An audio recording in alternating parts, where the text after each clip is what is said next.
प्रतियोगी परीक्षाओं में ओएमआर सीट घोटाला और आरक्षण विसंगति के विभिन्न मुद्दों को लेकर आज युवाओं का बाड़मेर जिला मुख्यालय पर एक बहुत बड़ा विरोध प्रदर्शन देखने को मिला, जिसमें कई बड़े नेता भी शामिल हुए और अभी कलेक्टर को ज्ञापन सौंपकर ये विरोध प्रदर्शन खत्म हुआ है। हमारे साथ बहुत सारे युवा है, उनसे बात करेंगे कि आखिर उनकी समस्या क्या है और आज किस मुद्दे को लेकर ये विरोध प्रदर्शन था और आज इसका क्या निष्कर्ष निकला है। तो आप किस मुद्दे को लेकर इस आज विरोध प्रदर्शन में शामिल हुए थे?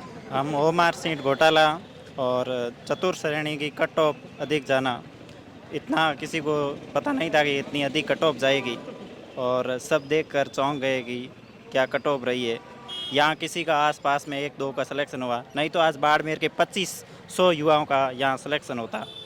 और रोस्टर प्रणाली है जिसमें पदों का कम आना, और इस वजह से आज ये धरना प्रदर्शन आयोजित हुआ। इस धरना प्रदर्शन का क्या निष्कर्ष निकला, क्या लगता है कुछ फर्क पड़ेगा? फ़र्क पड़ेगा, नहीं पड़ा तो 10 दिन का टाइम दिया है, आगे फिर जारी रखेंगे, विधानसभा का भी घेराव करेंगे। कुछ लोगों का कहना है ये युवाओं का आंदोलन था, लेकिन इसमें ज़्यादातर है वो कांग्रेस के नेता जुटे थे, क्या कारण रहा है?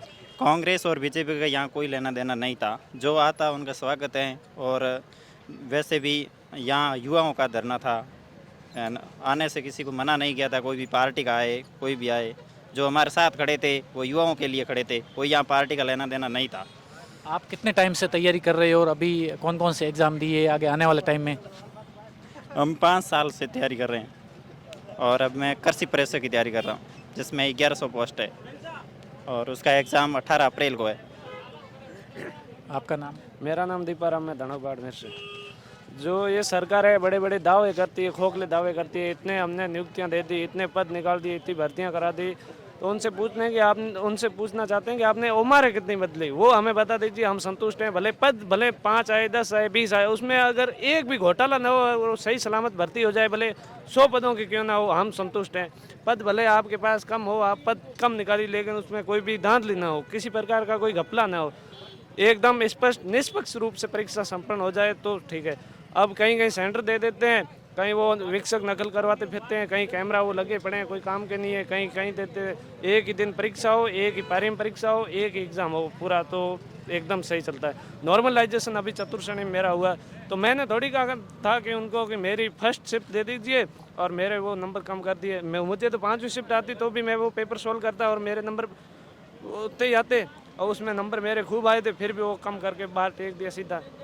तो सरकार जो सामान्यीकरण है पेपर का, जो अलग अलग पारियों में शिफ्टम होता है, क्या उससे भी गड़बड़ी होती है? तो उसमें हुई है, मेरे है जो 4th ग्रेड में भी सामने पड़ा है ना, मेरे पर्सन बहुत सही हो रहे थे। उसमें वो पहली शिफ्ट दी कि आपकी पहली शिफ्ट थी, नॉर्मल थी, वो पेपर सिंपल था, उससे वो 8 नंबर कम कर दिए, सीधे 8 नंबर कम करके बाहर दाब दिया सीधा। ज़्यादातर युवा जो आज भाषण दे रहे थे, उनका मैं भाषण सुन रहा था, उनका कहना है कि एक देश एक चुनाव, तो एक एग्जाम एक शिफ्ट में होना चाहिए। ये कैसे संभव है? इतने सारे युवा संभव है, क्यों नहीं है। बाड़मेर में कितने स्कूल है, सभी बाड़मेर का जोधपुर दे देते हैं, कहीं अजमेर दे देते हैं, कहीं जयपुर दे देते हैं, तो बाड़मेर के स्कूल खाली पड़े हैं।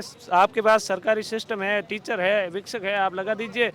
स्कूल बहुत पड़े हैं, यहीं बाड़मेर के युवाओं को बाड़मेर में फ्री कर दीजिए, खुद के जिले से फ्री कर दीजिए, फिर एग्जाम एक शिफ्ट में होना संभव है ना। एक एग्ज़ाम एक शिफ्ट यदि ये हो जाएगा तो ऐसी स्कूलों में भी एग्ज़ाम सेंटर आएंगे जहाँ पर तो कोई ठीक से जांच भी नहीं हो पाएगी, फिर ये घोटाला सामने आ जाएगा। 2018 से पहले जो भर्तियां होती थी उसमें एक शिफ्ट में ही एग्ज़ाम होते थे शायद। उसके बाद में 2018 से 23 के बीच में एग्ज़ाम 2 से 3 शिफ्टों में हुए, उसमें नॉर्मलाइजेशन की प्रक्रिया अपनाई गई। आज के मतलब जो सांकेतिक जो धरना था उसमें 3 मुद्दे मेन थे, एक रोस्टर प्रणाली, दूसरा ओएमआर घोटाला, तीसरा था नॉर्मलाइजेशन का। इन तीनों से युवा पीड़ित थे। तो अभी आगे की राह क्या है? आज तो धरना प्रदर्शन हो गया, ज्ञापन दे दिया, आगे सरकार को 10 दिन का अल्टीमेटम दिया गया है और उसके बाद में सरकार क्या एक्शन लेती है क्या नहीं लेती है, उसके बाद में युवाओं का एक बड़ा आंदोलन जो जयपुर की धरती पर भी देखने को मिलेगा। किसी मंत्री से, नेता से, सरकार के किसी नुमाइंदे से आपकी युवाओं की जो भी आंदोलन कर रहे हो, उनकी कोई बैकडोर से कोई वार्ता संवाद हुई है कुछ? ये आंदोलन अभी 5 दिन से ही शुरू हुआ है। उसमें बाड़मेर जिले के और जोधपुर जिले के जो भी नेता हैं उनसे हम युवाओं ने संपर्क करने की कोशिश की है। सभी ने आश्वासन दिया है कि आपके साथ न्याय होगा। विधानसभा सत्र चल रहा है, उसके बाद में ये प्रक्रिया रोस्टर की संतुलित करके इसमें ओबीसी का पूरा 21% आरक्षण है, उसके हिसाब से पोस्ट क्रिएट की जाएगी।